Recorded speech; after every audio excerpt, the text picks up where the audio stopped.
Education शब्द educare से निकलता है और एजुकेयर का मतलब होता है डार्कनेस टू लाइट।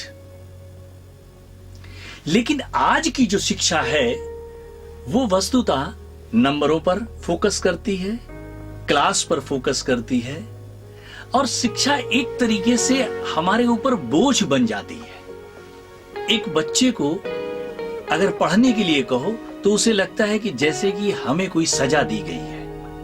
कहीं ना कहीं उसके मन में होता है यार पढ़ाई करना हमारी मजबूरी है, हमारी व्यवस्था है। हम जब भी किसी चीज को मजबूरी से और व्यवस्था के कारण पढ़ते हैं तो सही मायने में हमारे अंतस में जो ज्ञान है वो नहीं बैठ पाता है। अब शिक्षा का जो महत्वपूर्ण उद्देश्य है वो एक बेहतर समाज का निर्माण करना है। वो कौन सी गुड सोसाइटी जहां लोगों के अंदर काइंडनेस हो, जहां लोगों के अंदर करुणा हो, जहां लोगों के अंदर प्रेम हो, जहां लोगों के अंदर सृजनशीलता हो, हम एक दूसरे का ख्याल करने वाले हो। अगर ऐसा समाज में घटित होता है तो सही मायने में शिक्षा अपने उद्देश्य को प्राप्त कर रही है। आखिर हमें कुछ पढ़ाया जाता है और हम भूल जाते हैं, ऐसा क्यों होता है? बच्चा कुछ भी पढ़ाया जाता है और कहता है कि सर मैं यहां पर भूल गया हूं, मेरी ये गलती यहां पर हो गई है, मुझे ये याद नहीं रह गया है। इसके पीछे केवल एक ही कारण जो मुझे समझ में आता है वो ये है कि उसकी मोहब्बत नहीं है उसके साथ, उसका प्रेम नहीं है उसके साथ। हम जब भी किसी से प्रेम करते हैं ना, हम जब भी किसी से मोहब्बत करते हैं तो हमें उसकी हर चीज अपने आप याद हो जाती है, याद करनी नहीं पड़ती। जैसे हमारा कोई यंगर्स, अगर वो लड़का किसी लड़की से मोहब्बत करता है और बीच में 20 साल का अवरोध हो जाता है और 20 साल पहले उस लड़की ने उस लड़के को कोई नंबर दिया अपने मोबाइल का, 20 साल बाद भी अगर वो नंबर उसके मोबाइल पर आता है तो वो अचानक चौंक जाता है, ये तो नंबर वही नंबर है। इन 20 सालों के दौरान भी किसी तरीके से उसकी याददाश्त में, उसकी मेमोरी में कोई फर्क नहीं पड़ा। उसकी हर बात याद रहती है, उसका उठना, उसका बैठना, उससे जो बातें की वो सब कुछ उसे वैसा का वैसा ही याद रहता है। लेकिन पढ़ाई में बच्चे, अगर किसी तरीके से उसने हाई स्कूल कर लिया, उसने इंटर कर लिया, उसने बीए कर लिया, बीकॉम कर लिया, बीएससी कर लिया, एमएससी कर लिया और उसके बाद वो कहीं जॉब में जाता है और मात्र महीने, 2 महीने, 4 महीने, साल, 2 साल के बाद भी अगर उससे पूछा जाए कि तुमने हाई स्कूल में क्या याद किए थे, तो उसे शायद है कि वो सारी बातें याद नहीं आती हैं, क्योंकि उसने जो सीखा था वो मात्र नंबरों के लिए, उसने मात्र ग्रेड के लिए, उसने मात्र क्लास के लिए सीखा था। शिक्षा स्वयं के विकास के लिए नहीं उसने सीखी थी। और जब हम सिर्फ नंबर और क्लास पर फोकस करते हैं तो कैसे एक सृजनशील समाज का निर्माण हो सकेगा? कैसे एक गुड सोसाइटी हमें मिल पाएगी जो लोगों का ख्याल कर सके, लोगों को प्रेम कर सके, लोगों के लिए क्रिएटिव हो सके, सृजनशील हो सके? कैसे एक सृजनात्मक समाज का निर्माण होगा? आज शिक्षा बच्चों के दिमाग को एक हार्ड डिस्क की तरह यूज कर रही है। जितनी भी मेमोरी उसके दिमाग में भर दी जाए, एक टेप रिकॉर्डर की तरह उसका प्रयोग किया जा रहा है, एक फ्यूल की तरह उसे बनाया जा रहा है कि एक दुनिया की बड़ी मशीन को चलाने के लिए वो एक ईंधन का काम कर सके। हर माँ बाप बच्चे से ये उम्मीद करता है कि एक अच्छे ग्रेड लाए और लाकर के किसी अच्छी यूनिवर्सिटी में प्रवेश ले और वहां से पढ़ने के बाद वो कहीं एक अच्छी नौकरी पा सके, बस एक एटीएम मशीन बन जाए और जितना हम उससे चाहें वो हमें देता रहे और स्वयं के लिए करता रहे। आज 90% 95%, 95.5% अगर नंबर आपके आएंगे तो ही आप एक किसी रिनाउंस्ड यूनिवर्सिटी में आपको एंट्री मिल पाएगी, नहीं तो नहीं मिल पाएगी। ये कौन सी व्यवस्था हमने खड़ी की है? हम कहते हैं कि फर्स्ट आओगे तो ही आगे बढ़ोगे, सेकंड है नहीं नहीं, थर्ड और भी नहीं, फोर्थ और भी नहीं। अगर कहीं आप बाहर और नीचे उतर जाते हैं तो आप बिल्कुल भी काबिल नहीं हैं। जानते हैं आप फर्स्ट क्यों आप आए हैं? क्योंकि कोई सेकंड आया है। सेकंड आप क्यों आए हैं? क्योंकि एक थर्ड आया है। और एक थर्ड क्यों आया है? क्योंकि कोई फोर्थ आया है। यानी कि कोई न कोई जो फर्स्ट आया है वो नीचे के लोगों पर पैर रखते हुए ऊपर आया है। हमने एक कॉन्फ्लिक्ट क्रिएट किए हैं, हमने कंपटीशंस क्रिएट किए हैं, और कंपटीशंस हमेशा कॉन्फ्लिक्ट को जन्म देता है। और कॉन्फ्लिक्ट मैन एंड वीमेन के बीच, फ्रेंड्स के बीच, सोसाइटी के बीच, परिवारों के बीच, ये हमने निर्माण किए हैं। हमने डिविजन्स क्रिएट कर दिए, class division, family division, Nations division. ये है आज की शिक्षा की थीम। क्या ऐसी शिक्षा कैसे एक सृजनशील समाज का निर्माण कर सकेगी? पृथ्वी के पूरी की पूरी इस पृथ्वी पर हर बच्चा एक यूनिक जीनियस है। उसके अंदर एक पोटेंशियलिटी है। हमारा उद्देश्य होना चाहिए कि हम उसके जीनियस को बाहर लाएं, हम उसकी पोटेंशियलिटी को उभारें। हमें किसने ये अधिकार दे दिया? किस समाज ने हमसे ये बात कह दी कि ये बच्चा पहले पायदान का, ये दूसरे पायदान का, ये तीसरे पायदान का है? हम कौन होते हैं ये निर्णय लेने वाले? इतनी बड़ी सृष्टि के अंदर, इतनी बड़ी प्रकृति के अंदर एक घास का तिनका जो आम के वृक्ष के नीचे उगता है और एक आम का विशाल वृक्ष, नेचर कभी उसमें भेदभाव नहीं करती। घास के तिनके की अपनी उपयोगिता है और आम के वृक्ष की अपनी उपयोगिता है। प्रकृति कभी उसमें कोई भेदभाव नहीं रखती। लेकिन हम मानव, हमने ये कौन सी इंसानियत सीखी है कि हम छोटे छोटे बच्चों में भेदभाव क्रिएट कर देते हैं और वो भेदभाव एक कंडीशन बन जाते हैं और आजीवन बच्चों का वो साथ नहीं छोड़ते। वो उसी तरीके से आगे बढ़ने की कोशिश करते हैं कि पीछे वाले को दबा दो और मैं आगे बढ़ जाऊं। फिलॉसफी तो ये होनी चाहिए, दर्शन तो ये होना चाहिए कि जीत ऑब्लिक जीत, हम भी जीतें और आप भी जीतें। अगर आप कहीं कम जानकार हैं, हम आपसे कुछ अच्छा जानते हैं, तो हम आपकी बाहें पकड़ करके आपको भी आगे ले चलें। तभी एक सर्वश्रेष्ठ समाज का निर्माण हो सकेगा और तभी एक बेहतर शिक्षा की स्थापना हो सकती है। अगर मानवता के खिलाफ सबसे बड़ा कोई अपराध है, मैं जहां तक सोचता हूं, वो ये है कि हम बच्चे के यूनिक जीनियस को, उसकी पोटेंशियलिटी को डिस्ट्रॉय करते हैं और एक हॉरिबल सोसाइटी का निर्माण होता है। जो बच्चा हीन भावना से ग्रसित हो जाता है, वो क्या देगा इस समाज को? वो सिर्फ और सिर्फ एक कॉन्फ्लिक्ट देगा, एक क्रोध होगा उसके अंदर, एक गुस्सा होगा। जबकि हमें ऐसा नहीं चाहिए समाज।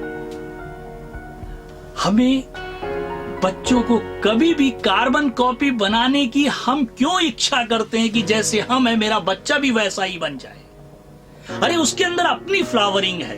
पूरी दुनिया के अंगूठों के निशान एक जैसे नहीं बनाए उस कुदरत ने, तो हम अपने ही जैसा वो बच्चा क्यों निर्माण करना चाहते हैं? क्यों चाहते हैं कि वो बच्चा मेरे ही जैसे डॉक्टर बन जाए, मेरी जैसा इंजीनियर बन जाए?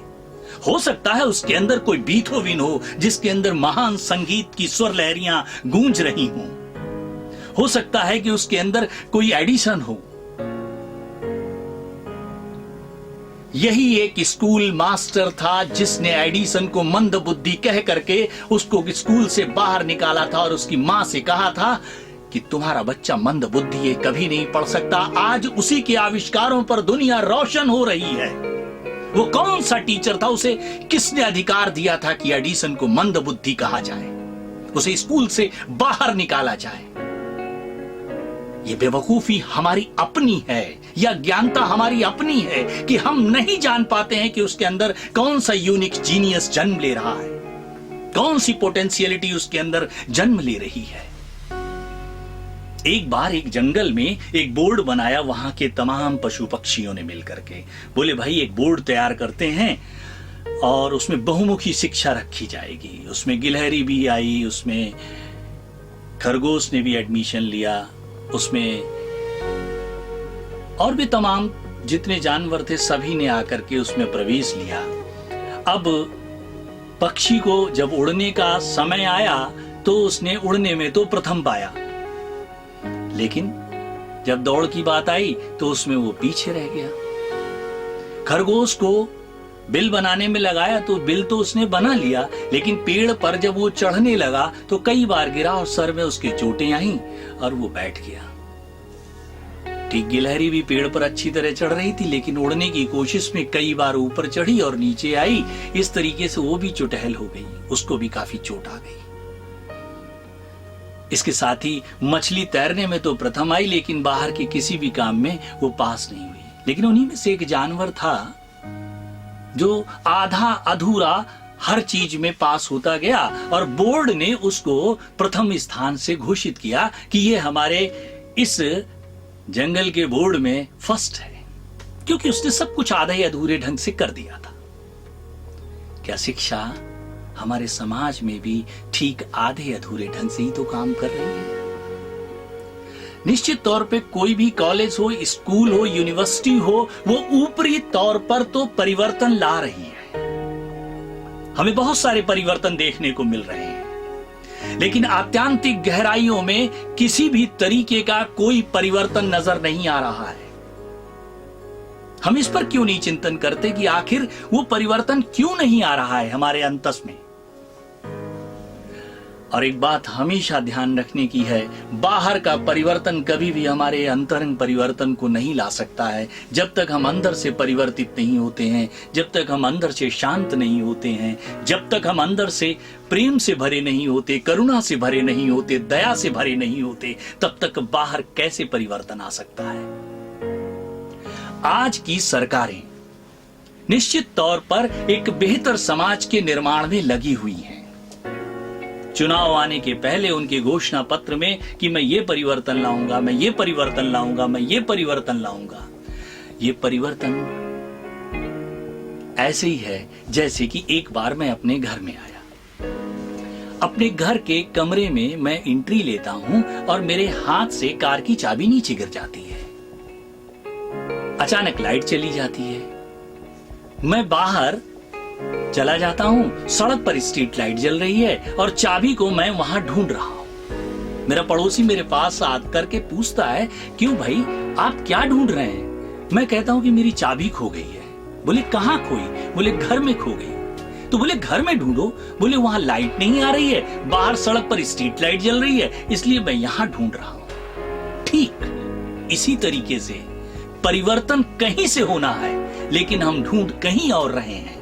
जब तक हम सही जगह और सही व्यवस्था में और सही चिंतन में नहीं जाएंगे, तब तक कैसे एक सुंदर समाज का हम निर्माण कर सकते हैं?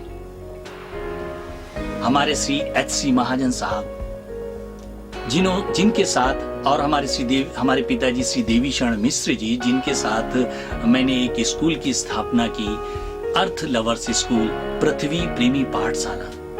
उसके उद्देश्य अगर हम सब पालन करने लगे तो सही मायने में शिक्षा की एक जो वास्तविकता है वो हम सब के सामने आएगी और हम उस पर चल करके एक बेहतर समाज का निर्माण कर सकेंगे। उनकी एक बहुत बेहतरीन कविता है, आओ ऐसा स्कूल बनाएं, ऐसा स्कूल कि जिसमें बच्चे पंछी जैसे उड़े गगन में, हिरणों जैसे दौड़े वन में, फूलों से महके उपवन में, जग उनके अनुकूल बनाए। आओ ऐसा स्कूल बनाएं, आओ ऐसा स्कूल बनाएं, ऐसा स्कूल कि जिसमें निर्धन और धनवान के बच्चे, बंधुए श्रमिक किसान के बच्चे सब साथ बढ़े, सब साथ सब साथ बढ़े, सब साथ पढ़े, सब दुनिया एक परिवार लगे तब। धरती मां से प्यार बढ़ाएं, जगती में सद्भाव बढ़ाएं। एक लहू है हर मानव में, एक लहू है हर मानव में, एक प्राण है जीव जगत में। खेल खेल में भेद मिटा दें, खेल खेल में प्रेम बढ़ा लें। आओ ऐसा स्कूल बनाएं, आओ ऐसा स्कूल बनाएं। हमें ऐसी शिक्षा बच्चों को देनी चाहिए जहां बच्चों को प्रकृति के प्रति प्रेम हो, जहां बच्चों के अंदर इस पूरे पृथ्वी ग्रह को बचाने की भाव हो। हम अपने पूर्वजों से शिक्षा लें और बुजुर्गों के प्रति और उन बच्चों के प्रति एक आदर का भाव हो। ऐसी तमाम चीजें हैं जो मैं आपके साथ शेयर कर रहा हूं। ELS अर्थ लवर्स स्कूल की जो एक परिकल्पना है वो आपके साथ हम शेयर करते हैं कि क्या क्या उसके नियम और उद्देश्य हैं।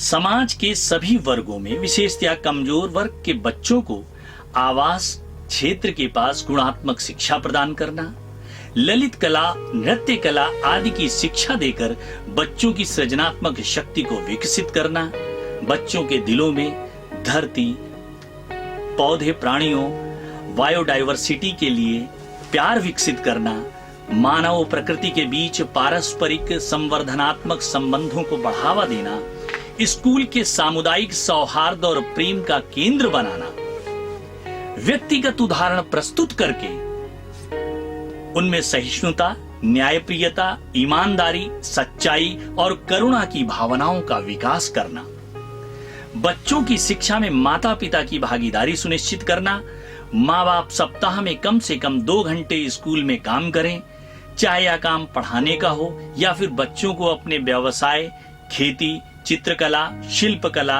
या निर्माण आदि के व्यवसाय के संबंध में जानकारी देना हो या स्कूल के प्रबंधन में योगदान करना हो।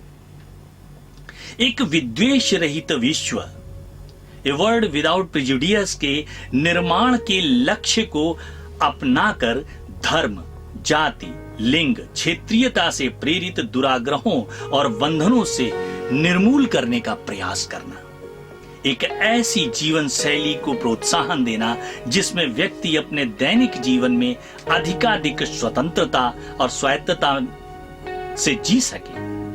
स्कूल में एक ऐसा वातावरण बनाना जिसमें सीखना खुशी का विषय हो और ज्ञान अर्जन कौतूहल का विषय हो।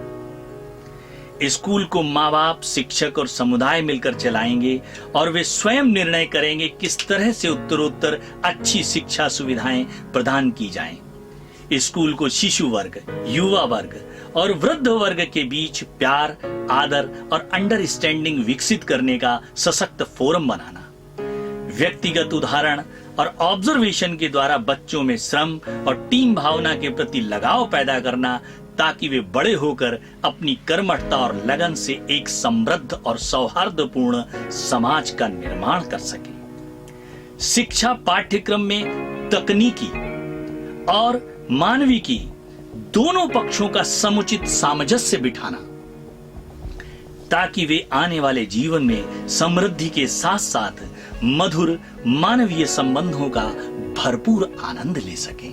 अगर ELS की जो परिकल्पना है, जो ELS के उद्देश्य हैं, अगर इस पर सही मायने में शिक्षा व्यवस्था आधारित हो जाए तो हम देखेंगे कि इस समाज में सत्य भी होगा, शिव भी होगा, सुंदर भी होगा और पूरा समाज सृजनशील होगा। चारों तरफ प्रेम होगा, एक दूसरे के प्रति शेयरिंग होगी, एक दूसरे के प्रति हम करुणा और दया से भरे होंगे और ये पूरी पृथ्वी हमारा घर होगी।